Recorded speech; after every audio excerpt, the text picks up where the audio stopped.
La Minute Rugby. Lionel Girardi, manager du club des Quatre Cantons. Avec le sourire ce soir, puisque vous sortez d'une belle victoire face à l'Irak dans ce derby. Tes premières impressions? Mes premières impressions, c'est déjà une grande fierté de ce groupe qui a fièrement combattu pendant 80 minutes. On a été, je pense, pas forcément trop inquiétés. On a été bien dans la gestion du match, bien dans nos sorties de camp. Voilà, les seuls moments où on a pris des pénalités, c'est quand on a voulu un petit peu surjouer. C'était pas les consignes. C'était de jouer le plus haut possible et par contre chez eux de les amener dans des longues possessions et de scorer quand on pouvait scorer. Et aujourd'hui oui, on a été présent sur 80 minutes à 23, donc c'est très bien. Le fait de respecter les consignes, c'est ça qui a donné la victoire? Non, je pense que aujourd'hui c'est un message aussi qu'on envoie, je pense, un petit peu aux clubs qui sont comme nous dans un écosystème de formation. Donc on sait qu'on perd pas du temps, on sait qu'aujourd'hui voilà, ça récompense tout le boulot d'un club qui fait de la formation depuis plus de 20 ans aujourd'hui. Envoyer des messages, oui, on envoie un petit message aujourd'hui parce que pour nous c'était important de gagner contre certes une très belle équipe de l'Irak, voilà, qui joue son rugby, hein. Mais nous on avait autre chose à montrer et je suis vraiment très fier pour les joueurs. Donc du coup, par rapport à l'année dernière, vous êtes bien mieux au classement, j'allais dire, ça fonctionne mieux. L'année dernière c'était la première année, vous découvriez cette fédérale 1, vous êtes bien là pour l'instant? Oui, on est bien, on a aussi connu beaucoup de déconvenus, hein, déjà à la salle à la maison et des défaites assez lourdes à l'extérieur. Comme je disais aux confrères à la Dépêche, voilà, on a quand même beaucoup payé pour apprendre l'an dernier. Ce niveau est exigeant, ce niveau ne permet pas trop l'imprécision. Voilà, cette année on a un effectif aussi un peu plus conséquent avec des joueurs de qualité qui nous ont rejoints, des jeunes aussi moi j'ai un pilier droit qui avait 18 ans et 3 semaines aujourd'hui. Donc voilà, donc c'est tout encore une fois une synergie autour d'un groupe qui bien sûr prend de la confiance au fil des matchs et voilà, on espère aller encore une fois, on a des matchs, encore beaucoup de matchs et il va falloir être... La moyenne d'âge de cette équipe? Je crois qu'on est à 23-24 ans, oui, puisqu'on a...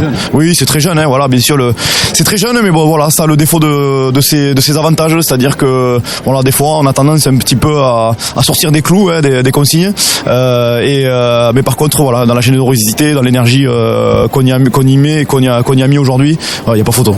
Quels sont les points forts cette année de ton équipe dans les secteurs de jeu? C'est quoi? Bon, les points forts, je pense qu'on l'a vu aujourd'hui, hein, on va pas se mentir. Je pense qu'aujourd'hui, en mêlée, on a été plutôt au rendez-vous. Voilà, je pense qu'on nous avait promis un petit peu l'enfer et au final, on a plutôt tenu la baraque. On a pu nous lancer sur nos lancements, on a pu lancer le jeu. Voilà, aujourd'hui, ce qui a changé, je sais pas. Après, je pense encore une fois, voilà, un effectif un peu plus épais. Il y a beaucoup de rotation aussi entre les joueurs. Il y a beaucoup de concurrence saine. Ça a toujours été fonctionné comme ça chez nous dans l'auparavant et ça le reste. Du coup, vous êtes mieux préparé cette année que l'année dernière?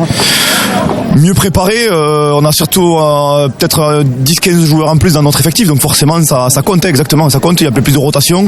Au niveau blessure, voilà, on va rentrer à force aussi des joueurs supplémentaires qui vont faire partie aussi de la rotation.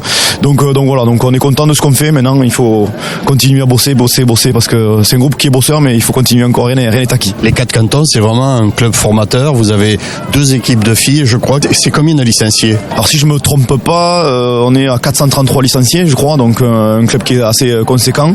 On va dire que le travail que fait le club depuis quelques années dans un milieu rural, c'est extrêmement dur d'y arriver dans des conditions, dans un milieu, dans un écosystème qui est comme le nôtre. Parce que oui, on n'a pas de lycée, on n'a pas d'industrie chez nous, très peu. Mais par contre, voilà, on a beaucoup de, je dis à mes joueurs, voilà, on a des valeurs que des hommes de la terre, des hommes des paysans, pour pas les citer, parce que voilà, on avait déjeuné à midi au siège de la FNSEA là. Donc c'était plutôt un clin d'œil.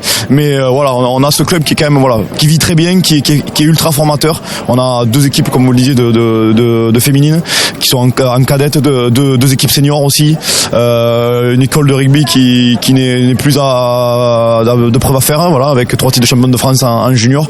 Donc bien sûr, on vit aussi sur ces générations, il faut pas les oublier. Dernière question, donc cette année l'objectif c'était quoi? C'est le maintien? C'est le maintien, bien sûr, on peut pas, nous comme je vous dis, on est un club formateur, donc il faut être extrêmement patient, hein, quand on est un club formateur. On sait très bien que la vérité d'aujourd'hui n'est pas celle de demain. Il faut continuer à bosser, beaucoup bosser, et une fois que le maintien sera acquis, peut-être on verra plus haut, mais l'important aujourd'hui c'est de se maintenir et maintenir ce club à ce niveau parce que nous l'avons.